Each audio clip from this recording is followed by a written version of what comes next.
Hey, what's up? Okay, we have here a Lincoln Shield penny. Hey, let's talk about the 2010 No Mint Mark Lincoln Shield penny. Okay, first, let's read what is written on the coin. It's very important. In God we trust. Liberty. 2010 No Mint Mark.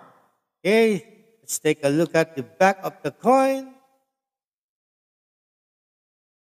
United States of America, e pluribus unum, 1 cent.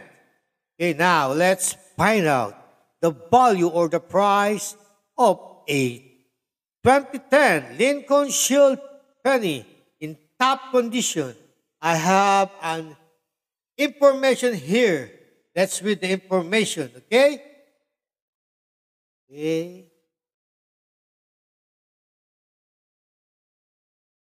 Okay. Here we go.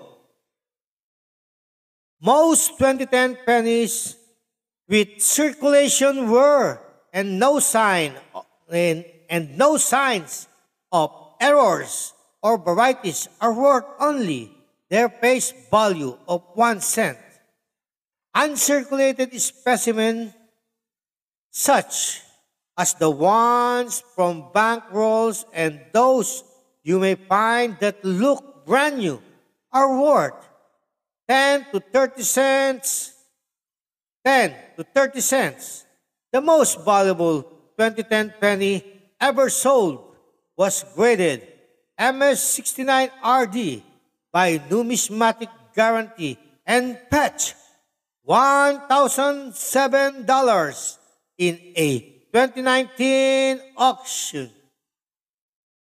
Okay, let's read again. Huh? The most, no, no, most 2010 pennies with circulation were and no signs of errors or varieties are worth only their face value of 1 cent. Uncirculated specimens such as the ones from bank rolls and those you may find that look brand new are worth 10 to 30 cents.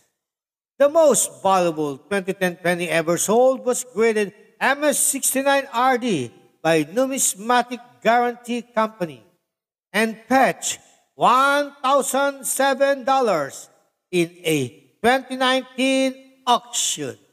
Okay, that's the information I got.